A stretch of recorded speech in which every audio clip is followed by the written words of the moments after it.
हमारे साथ स्टूडियो में यहाँ वरिष्ठ पत्रकार राजकिशोर जी भी इस वक्त जुड़ चुके हैं। राजकिशोर जी, एक आपका भी मैं रिएक्शन पहले तो इस टैली पर यहाँ पर चाहूँगी जो इस वक्त आंकड़े दिख रहे हैं। नहीं, देखिए, बहुत सीधी सी बात है। यहाँ पर चुनाव जो हो रहा था, अरविंद केजरीवाल के बरक्स, अरविंद केजरीवाल के पुराने जो उनके अक्ष थे वही लड़ रहे थे। भारतीय जनता पार्टी की तरफ से कोई चेहरा नहीं था और जो नई राजनीति का युद्ध घोष करके जो दुंदुभी बजाकर अरविंद केजरीवाल आए थे, दरअसल उसका कनस्तर भी उन्होंने ही बजा दिया, उसको पोपला कर दिया उन्होंने। और जिस तरीके से पूरा क्या कहें, मुझे एक लाइन याद आती कि एक कंदील जो रोशन थी वो धुआं देने लग गई। जो लोगों को लगता था कि एक नई रोशनी लेकर आए, वो इस तरीके का धुआं बनी कि यमुना जहरीली हो गई। यहाँ पर पॉल्यूशन में लोगों का दम घुटने लगा। और सबसे बड़ी बात है, जिस मिडिल क्लास की अभी आप बात कर रही थी, निश्चित तौर पर उसका टैक्स और इन चीज़ों का फ़ायदा हुआ होगा, फ़र्क पड़ा होगा। लेकिन जो लोग वाकई चाहते थे कि एक आम आदमी पार्टी को एम्पावर्ड करके एक साफ सुथरी सियासत करके भ्रष्टाचार को ज़मींदोज किया जाए, उसको अरविंद केजरीवाल ने पहले शराब घोटाले से जेल गए और उसके बाद जेल से जिस तरीके से सत्ता चलाई, फिर एक महिला को मुख्यमंत्री वो बनाते हैं और बनाकर अपमान इस तरीके से करते हैं कि उनको खड़ा मुख्यमंत्री बता देते हैं। और किसी भी समाज में एक बात आप ध्यान रखिए कि मर्यादा स्त्री होती है, उसका जो उल्लंघन करता है उसका क्षरण, उसका नाश निश्चित है। पहले स्वाति मालीवाल का जो विकल्प गया, तो महिलाओं को जो तमाम वो योजनाएं दे रहे थे, उसके बाद भी मिडिल क्लास और जो एम्पावर्ड महिलाएं थी उनको लगा कि ये शख्स तो किसी तरीके से, जिनको राज्यसभा में बनाया, महिला आयोग का अध्यक्ष बनाया, उसके बाद उनके लिए किस तरीके की बात कर रहे हैं। विभव कुमार को, जिस व्यक्ति के ऊपर आरोप थे, उसको जेट सिक्योरिटी आप दे रहे हैं। अपने सांसद को कमरा खाली करा के, उसका घर खाली करा के उसको मकान दे देते। पंजाब सरकार ने चीफ एडवाइजर बना देते हैं। हालांकि वो चुनाव हार गए, लेकिन उस पर उस तरह से कुछ एक्शन दिखाई भी नहीं दिया। रमेश विधोड़ी क्या भारतीय जनता पार्टी का चेहरा है, या ब्रजभूषण शरण क्या भारतीय जनता पार्टी का चेहरा थे? अरविंद केजरीवाल के नाम से पार्टी शुरू होती है, पार्टी खत्म होती है। और यहाँ पर सीधे सीधे अपराध किया गया था। एक होता है बदजुबानी और एक होता है बदगुमानी। यहाँ पर बदगुमानी इतनी ज़्यादा अरविंद केजरीवाल के लोगों को हो गई थी कि वो जो चाहेंगे वही करेंगे। खाता ना बही, जो केजरीवाल कहें वो सही। इस अंदाज पे जो उन्होंने चलना शुरू किया, तो उनके अहंकार और उसके दर पर जो जनता का प्रहार है, ये साफ साफ दिखाई पड़ता है। और सबसे बड़ी बात, यहाँ पर एक बात और ध्यान रखनी पड़ेगी। जब प्रधानमंत्री नरेंद्र मोदी ने यहाँ पर आकर जब ये कह दिया कि दिल्ली को मैं खुद देखूंगा और यहाँ की जो जन कल्याणकारी योजनाएं हैं उनको हम यहाँ पर सुनिश्चित करेंगे चलती रहें, तो उसके बाद जो एक वर्ग था जिसको डर था कि केजरीवाल के जाने से वो खत्म हो जाएगा, तो वो चीजें भी जाती रही। तो कुल मिला के ये चुनाव तमाम मुद्दों पर लड़ा गया। लेकिन मैं आपसे फिर कह रहा हूं कि इसमें असली चेहरा केजरीवाल ही थे। केजरीवाल का जो मूर्ति भंजन हुआ है, उस पर ये मैंडेट है। ये बिल्कुल, ये जब हम लगातार बात कर ही रहे थे और ये कहा भी गया कि क्योंकि उन्हीं के इर्द गिर्द ये पूरा चुनाव लड़ा गया। लेकिन मनोज सर, अब इसके बाद हम क्या देखें? क्योंकि देखिए, वो उनको इंटैक्ट रखना बाकियों को वो इतना आसान नहीं होगा सर, वो बहुत बड़ा चैलेंज होगा। ऐसे में तो पार्टी, ठीक है, बात हो रही थी यहाँ पर कि नेशनल लेवल की पार्टी है या इतनी जल्दी शायद ना खत्म हो, लेकिन देखिए सर, हर किसी को सत्ता का सुख चाहिए, हर कोई चाहता है कि हमें वो फायदा मिले। तो ऐसे में ये कैसे रोक पाएंगे? क्या ऐसा उनके लिए लोक लुभावन इनको कुछ देंगे कि वो रोक पाए, इंटैक्ट रखें? नहीं, देखिए, ऐसा है कि ये भले ही आज की डेट में नेशनल पार्टी है, लेकिन इसका केंद्र दिल्ली में ही है। ये पार्टी दिल्ली से ही शुरू हुई थी और दिल्ली में जो इनके काम थे फर्स्ट टेन्योर में, थोड़ा एजुकेशन का, थोड़ा हेल्थ का, तो वही एक काम था जो कि ये पूरी दुनिया को बताते थे कि देखो ये दिल्ली मॉडल इतना अच्छा है, सिंगापुर और वगैरह वगैरह हर जगह। तो मेरे ख्याल से, और आपने देखा होगा कि जिस समय अरविंद केजरीवाल जेल गए या जिस समय इनके ऊपर करप्शन के चार्जेस लगे, इनके काफ़ी नेता जब जेल में थे, तो इनके मंत्रियों ने इस्तीफा देना शुरू कर दिया था उसी समय। एक मंत्री ने वो दिया, इस्तीफा दिया। फिर इनकी पार्टी उसी समय जो इनके काफ़ी नेता थे उन्होंने पार्टी छोड़नी शुरू कर दी थी। तो आज की डेट में तो इनके पास बहुत बड़ा चैलेंज होगा। और दूसरा कि अभी तो इनके ऊपर करप्शन के चार्जेस 1-2 ही हैं। जिस समय यहाँ बीजेपी आएगी उस समय हो सकता है कि और कि जब वो पिछली फाइल देखेंगे तो हो सकता है कि कुछ और करप्शन के चार्जेस लगें। क्योंकि अभी मेरी इन्फॉर्मेशन है कि दिल्ली के जो सीनियर ऑफिसर्स हैं उनको ये इंस्ट्रक्शन दिए गए हैं कि वो डेटा प्रोटेक्ट करने के लिए और फाइल प्रोटेक्ट करने के लिए सचिवालय जाएं। अच्छा। तो हाँ, तो ऐसे में आप ये देखिएगा कि बीजेपी का आज की डेट में फोकस इसमें ये है कि पुरानी फाइलों को किसी तरीके से नष्ट ना किया जाए। तो देखिए, तो ऐसे में मेरे को लगता है कि इनके ऊपर बहुत बड़ा चैलेंज है। अच्छा, दूसरा ऐसा है, पार्टी की कोई स्ट्रॉन्ग आइडियोलॉजी हो बीजेपी की तरह, ऐसे तो है नहीं, या फिर लेफ्ट की तरह कोई आइडियोलॉजी हो, ऐसी है नहीं। और पार्टी का ऑर्गेनाइजेशन बीजेपी आरएसएस टाइप या कांग्रेस का भी एक अच्छा खासा ऑर्गेनाइजेशन है, इस टाइप का ऑर्गेनाइजेशन हो ऐसा तो था नहीं। ये पार्टी की तो शुरुआत ही, मतलब इस पार्टी में तो सिर्फ एक ही आदमी है, अरविंद केजरीवाल। तो ऐसे में दूसरा कि पंजाब की जो यूनिट है वो कितना अब इनके अंडर में काम करेगी। आज की डेट में पंजाब में भगवंत मान एक बहुत बड़ा चेहरा है और लोग उन्हें पसंद करते हैं, लेकिन तो भी ये बात फैक्ट थी कि जो आम आदमी पार्टी जो दिल्ली में बैठी है उसका इंटरफेरेंस पंजाब में बहुत ज़्यादा है अभी भी। और बल्कि बीच में तो रूमर्स चलते थे ये कि इस इलेक्शन के बाद जब आम आदमी पार्टी यहाँ जीतेगी तो उसके बाद हो सकता है कि मुख्यमंत्री को वहाँ चेंज करें। मतलब पूरे दिल्ली में जो एक खबर थी वो ये भी थी कि भाई ये कंसिडर कर रहे थे कि उनको चेंज करें, उनकी शराब पीने की आदत है वगैरह वगैरह। खैर जो भी वो है या नहीं है मुझे नहीं मालूम, लेकिन जो रूमर थे वो ये थे। तो ऐसे में मेरे को लगता है कि आम आदमी पार्टी के सामने एक बहुत बड़ी समस्या होगी और उनको अपने कैडर को या उनके जो भी लोग हैं, नेता हैं, उनको कंट्रोल करना मतलब उनको एक साथ रखना मेरे ख्याल से एक बहुत बड़ा चैलेंज होगा। और पंजाब में जो पार्टी इस तरीके से जो अभी चल रही है उसका और दिल्ली में जो पार्टी है उसके बीच क्या संबंध होगा, आगे आने वाले टाइम पे उसको भी हमें देखना पड़ेगा। आगे आने वाले टाइम में ये भी यहाँ पर देखना होगा। लेकिन संजीव श्रीवास्तव जी, क्योंकि देखिए लोगों पर वो चीज़ें उस तरह की असर करी, मतलब भले ही आपने विक्टिम कार्ड खेला हो, भले ही आपने बार बार ये बताया कि देखिए जी चवन्नी तक नहीं मिली है इनको, लेकिन आप बार बार किसी चीज़ पर चोट करेंगे तो सर वहाँ पर असर पड़ेगा। एक बार में ना पड़े, 2 बार में ना पड़े, 3 बार में ना पड़े, लेकिन धीरे धीरे मतलब जनता ने भी उसको उस तरह से देखा कि भाई एक के बाद एक इनके मंत्री जेल में जा रहे हैं, बड़े बड़े चेहरे जेल में जा रहे हैं। खुद अरविंद केजरीवाल वहाँ पर जेल में जाते हैं, वो इस्तीफा भी नहीं देते हैं, जेल में जाने के बाद बाहर आते हैं, इस्तीफा देते हैं, आतिशी को बनाते हैं, तो वही खड़ा मुख्यमंत्री, मतलब जो वो कर सकते थे साम दाम दंड भेद उनकी तरफ से वो किया गया, लेकिन जनता को उस तरह से वो नहीं पहुंचा पाए। जनता ने ये परसेप्शन की बात होती है सर, वो परसेप्शन उधर से बना दिया गया लेकिन वो इधर नहीं बन पाया, उनको वो पॉजिटिव रिस्पांस नहीं मिला। बिल्कुल, जो ये बात अभी कर रहे थे मनोज जी और उससे पहले राजकिशोर, बिल्कुल सही बात है। अगर आप उसको समराइज करेंगे तो ऐसे कह सकते हैं, you can't feel all the people all the time, you can't fool them. सबको सारे टाइम मूर्ख नहीं बना सकते, और वही इनके साथ हुआ। आपने लगातार डे 1 से ये मतलब इतनी इन्होंने जुमलेबाजी की है, इतने इन्होंने मतलब किस मौके पे हनुमान चालीसा पढ़नी है, किस मौके पे कहाँ चले जाना है, मतलब इनके एक्चुअली कोई सैद्धांतिक प्रतिबद्धता तो थी नहीं। जिस मुद्दे पे उनको अपना लाभ नजर आए, वहाँ कभी बीजेपी की बी टीम या ए टीम की तरह बिहेव करें, कभी कांग्रेसी और सेक्युलर ब्लॉक के साइड हो जाएं, तो अपना मतलब अपना पर्पस, तो आप कंफ्यूज हो गए। उस तरह से अपना एक निश्चित सोच और आइडियोलॉजी नहीं उसको आगे बढ़ा पाए और दिखा पाए।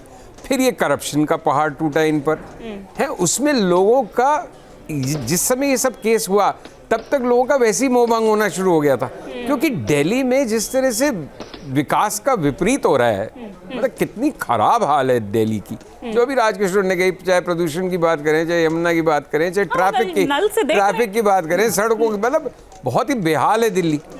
तो वो सब के ऊपर ये जब शराब घोटाले का ठीकरा फूटा और गए, तो लोगों का तब तक इन पे से विश्वास कम होने लग गया था। तो अगर आज के 4 साल पहले कोई बात कहता, 5 साल पहले, तो कोई मानता ही नहीं अरविंद केजरीवाल भ्रष्ट है कि नहीं, लेकिन वो स्टिक किया। और आगे की प्रॉब्लम ये, बाकी बिंदु तो इन्होंने गिनवाया भी मनोज जी ने, लेकिन जो मेन प्रॉब्लम है, क्योंकि ये एक ऐसी क्षेत्रीय पार्टी है जो न तो परिवारवाद से पैदा हुई है, न किसी जाति विशेष से जुड़ी हुई है, तो इनका तो पूरा एक साफ स्वच्छ नई ताज़ा हवा का झोंका वाली राजनीति की बात लेके आए थे। अब जब वो ही खिसक गया तो वो कौन सा ग्लू है जो इनको आपस में जोड़ के रखेगी और जनता को इनसे जोड़ के रखेगी? क्योंकि भाई आप आरजेडी कुछ भी कहो, वहाँ का यादव मुस्लिम वोट तो उनका है ही, वो एक 1-2 पार्टी रहेंगे, यही अखिलेश के साथ है। ये इनके साथ प्रॉब्लम है कि अब ये अपना अस्तित्व कैसे बना के रखेंगे, ये एक बहुत बड़ा सवाल है। लेकिन शाजिया एलबी जी इस वक्त हमारे साथ जुड़ गई हैं, बीजेपी की स्पोक्स पर्सन। शाजिया जी कहीं व्यस्त लग रही हैं आज, जाहिर सी बात है, क्योंकि बधाइयां आपको बहुत मिल रही होंगी। शाजिया जी, बधाइयों का तांता लगा होगा।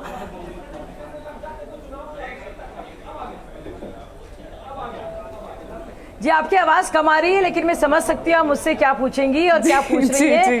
तो मुझे लगता है जी जी आवाज़ वापस आ रही। अच्छा, हम उसको फिक्स करवाते हैं, आप अपनी बात। देखिए, सबसे पहले तो मैं कहूंगी कि वाकई में सच की जीत हुई है और ये केजरीवाल, देखिए पूरी तरह से वो इंसान जो अन्ना हजारे आंदोलन से लेकर आम आदमी पार्टी का जो जनक रहा है और जिसने इस आंदोलन का जो एक समझिए कातिल रहा है, वो आंदोलन जो भ्रष्टाचार के खिलाफ काम कर रहा था, जिसके चलते हजारों लाखों लोग एक नई उम्मीद के साथ इकट्ठा हुए थे रामलीला मैदान में। तो वो दिन और आज का दिन एक फुल सर्किल है। ये पूरा एक चक्र आप देखिए कैसे घुमा है। और वही इंसान भ्रष्टाचार के आरोपों के चलते, कुशासन के चलते, किस तरह से ये इंसान जो है उसको दिल्ली के लोगों ने उसी की झाड़ू को पकड़कर भगाया है। और सोचिए, जो पार्टी शुरू हुई थी स्वराज से, वो खत्म हो रही है शराब पर। जिसकी शुरुआत हुई थी झाड़ू से, वो खत्म हो रही है दारू पर। तो ये है असलियत आम आदमी पार्टी। मतलब आप कह रही हैं कि खत्म हो गई है? आप तो पूर्व सहयोगी भी रही हैं। 10 साल 9 महीने पहले आप तो उस पार्टी का हिस्सा रही हैं, उस आंदोलन में आप भी रही हैं शाजिया जी। मैं सहयोगी नहीं रही हूँ, पर आप उसका हिस्सा रही हैं। जी जी जी, ना सिर्फ मैं फाउंडर मेंबर रही हूँ, लेकिन उससे पहले जब अन्ना हजारे आंदोलन था और उससे भी पहले जब इंडिया अगेंस्ट करप्शन था, जब केजरीवाल कस्में खाते थे, बच्चों की कस्में खाते थे और कहते थे मैं कभी पार्टी नहीं ज्वाइन करूंगा, ना बनाऊंगा, और कहते थे शाजिया कहना भी नहीं ये बात को क्योंकि हम सब बर्बाद हो जाएंगे।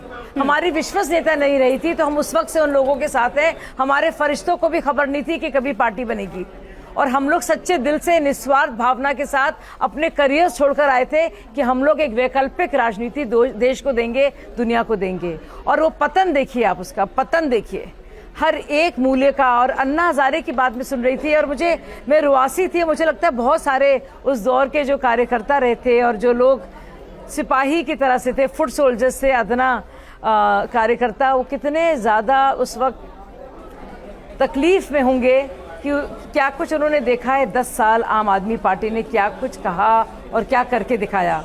तो मुझे लगा है आपदा का ये राजनीतिक खात्मा है और आपदा से निजात मिल रही है। मेरे साथ साथ पूरे भाजपा के साथ साथ पूरे दिल्ली के लिए और देश के लिए बहुत बड़ी खुशखबरी है। और ये बहुत ही खतरनाक इंसान है।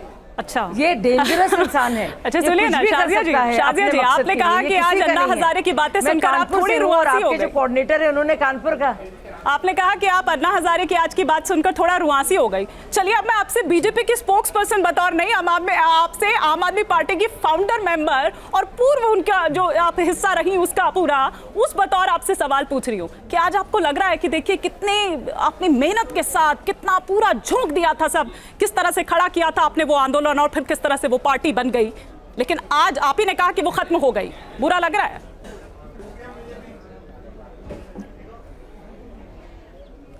जी बहुत बुरा लग रहा है और बहुत अफसोस भी होता है कि क्या हम लोग कहते थे और क्या ये शख्स कहता था। हम लोग सड़कों पे निकलते थे और कहते थे निकलो बाहर मकानों से, जंग लड़ो बेईमानों से। और वो दिन और आज का दिन, और मुझे याद है अन्ना ने जब आंदोलन करके वो जब उनका मौन और उनका जो उपवास चला है, अन्ना की ऐसी हालत हो गई थी कि अन्ना कब जीवित रहेंगे ये भी हमें पता नहीं था। लेकिन इस इंसान ने जिस तरह से अन्ना की पीठ में खंजर भोंका, एक एक करके हम लोगों की पीठ में खंजर भोंका और हम लोगों को इस्तेमाल किया अपने काम के लिए, तो बहुत ही तकलीफदेह। आम आदमी पार्टी का जो पूरा मीडिया टीम, आम आदमी पार्टी का जो ट्विटर हैंडल, आम आदमी पार्टी से पहला ट्वीट, आम आदमी पार्टी का पहला प्रेस कॉन्फ्रेंस जो किया है वो मैंने किया है और मैंने उसके लिए पैसे तक दिए हैं। तो मैं आपको बता दूं, ये ऐसे बेईमान लोग हैं। मेरे लिए एक बहुत ही बड़ा पल है और मुझे लगता है कि मुझे भाग जाना चाहिए क्योंकि मैं थोड़ा रोऊंगी, थोड़ी खुशी के साथ, थोड़े दुख के साथ, क्योंकि क्या कुछ दिखा दिया केजरीवाल ने और ऐसा बड़ा धोखा दिया हम सब लोगों को। तो और कोई यकीन नहीं करता था जब मैंने छोड़ा था। मैंने देख ली थी वास्तविकता जो आप लोग अब देख रहे हैं, जो दिल्ली अब देख रही है, और मुझे पता था अंदर से कि कितना ही बेईमान आदमी है। तो कम से कम लोग भी समझ रहे हैं इस बात को और बहुत तकलीफदेह फेज था वो, जब आप छोड़ते हैं एक बहुत बड़े एक आंदोलन को जो परिवार की तरह आपका होता है और आपके अपने ही लोग, उन्होंने ही फेक स्टिंग कराया था मेरे ऊपर आरके पुरम से। जी जी सोचिए, और जिसके चलते मैं सिर्फ 200-300 वोट से हारी थी, उनके स्ट्रिंग के चलते। तो ये ऐसे लोग हैं, अपने को नहीं छोड़ेंगे तो औरों की क्या फिक्र करेंगे। मैं समझ रही हूँ लेकिन मैं शाजिया आपको जी, वो बता दूं, mixed वो दिन और feelings- आज का दिन मैं आज- दुनिया ने, देश हाँ। ने और दिल्ली ने खासतौर से, मैं आपकी मिक्स्ड फीलिंग समझ रही हूँ जी, क्योंकि और आप यकीन नहीं करेंगे, हम लोग सब कुछ छोड़ छाड़ कर, और मेरे जैसे इतने लोग थे। आज आप भावुक भी हो रही हैं। मतलब मुझे ऐसा लग रहा है कि मैं लाखों आम आदमी लोग पार्टी के सड़कों पे आए, आपको स्पोक्सपर्सन याद से ही होगा। बात कर रही हूँ। और मुझे- जी जी जी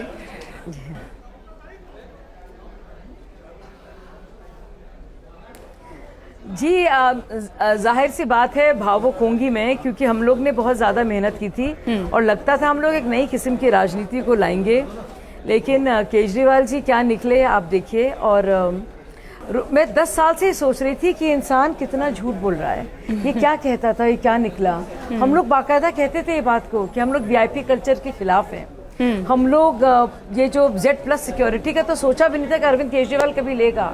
शीश महल की बात करते थे ये लोग, सोचिए आप। मतलब अपने अपने घरों वाले शीश महल के लिए उन्होंने बाकायदा कोविड जैसी आपदा में अपने लिए झाड़ फानूस और शैंडलियर्स और जकूजीज और शावर्स और मसाज चेयर्स और क्या क्या करोड़ों के पर्दे लगाए हैं। तो यकीन नहीं आता था मुझे। मैं 10 साल से सोच रही थी कि ये कैसा इंसान है। लेकिन इस वक्त मुझे ब्लेम नहीं कीजिएगा अगर मुझे थोड़ा, नहीं नहीं बिल्कुल नहीं, मैं भावुक हूँ, क्योंकि आज अन्ना आप को अपनी देखा, सारी भावनाएं कितने निकाल बुजुर्ग, सकती कितने हैं यहाँ। ज़ईफ़ हो गए वो। जी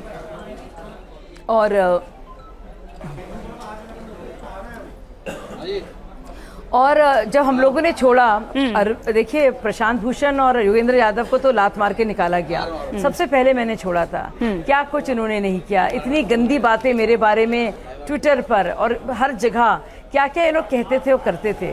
फिर आप लोगों ने देखा कि उन्होंने स्वाति मालीवाल के क्या साथ किया, विभव ने कैसे उसे बाकायदा मारा है, और इसी तरह से जलील करते थे अपने ही लोगों को। और महिलाओं के लिए कोई भी इज्जत इनके मन में नहीं है। इतने वो दुर्गेश पाठक के बारे में मैं जानकारी ले रही थी, वो इतना, मतलब मैं क्या कहूँ आपसे उसके बारे में। अरविंद केजरीवाल का खासम खास, जब मैं बाकायदा कैंपेन कर रही होती थी आर.के. पुरम में, वो मेरे खिलाफ गालियाँ, गंदी गंदी गालियाँ निकलवाता था। और जिन लोगों के खिलाफ मैं शिकायत करने जाती थी, वो लोग दुर्गेश पाठक के साथ, मनीष सिसोदिया के साथ बैठे हुए होते थे। सोचिए आप मेरे पर क्या गुजरी है। और मैं सोचती थी कितने अलग लोग हैं, लेकिन जैसे ही चुनाव शुरू बदल गए थे और ये लोग बहुत ही, उनका असली चेहरा और जो कि बहुत घिनौना चेहरा है वो सामने आया मेरी नज़रों के। और मैं बहुत ही ऊपर वाले का धन्यवाद देती हूँ कि लोगों ने भी देखा और मैं वहाँ से निकल आई। मैंने कोई लालच नहीं किया। बहुत से लोग टिके रह गए कि शायद राज्यसभा मिलेगी, नहीं होगा। फिर जब राज्यसभा नहीं मिली तब वो छोड़कर आए। लेकिन मैं अपने बारे में आपको बता दूं कि मैंने सोचा या तो मैं 100% इनके साथ हूँ या 0। तो मैं उन लोगों में से हूँ और मुझे बहुत ऊपर वाले के लिए शुक्रगुजार हूँ। शुक्राने की नमाज का भी वक्त है, भगवान का शुक्रिया कहने का भी वक्त है इस वक्त। हम लोग ने वो दौर देखे, झुग्गी झोपड़ी हम लोग जाते थे सुबह से शाम। अरविंद केजरीवाल को भाई मानती थी मैं और राखी बांधती थी और कहती थी ऐसा इंसान है जो देश को बदलेगा। ये बदला है इन्होंने देश को। और ये कहता था शख्स दुष्यंत कुमार की कविता पढ़कर, सिर्फ हंगामा खड़ा करना मेरा मकसद नहीं, मेरी कोशिश है ये तस्वीर बदलनी चाहिए। दिल्ली की तस्वीर क्या हो गई आप देखिए। लेकिन सिर्फ हंगामा किया है इन लोगों ने, सिर्फ लांछन लगाए हैं, आक्षेप लगाए हैं। जी जी बिल्कुल, मैं समझ सकती हूँ इस वक्त आपकी भावनाएं। थोड़ा सा स्पेस आपको दूंगी। संजीव जी, शाजिया जी को तो बुरा लग रहा है पूर्व उनके, क्योंकि जिस तरीके से वो फाउंडर मेंबर रही हैं उस नाते, लेकिन आपको तो अच्छा लग रहा होगा आज उनकी इस हालत पर, इस स्थिति पर।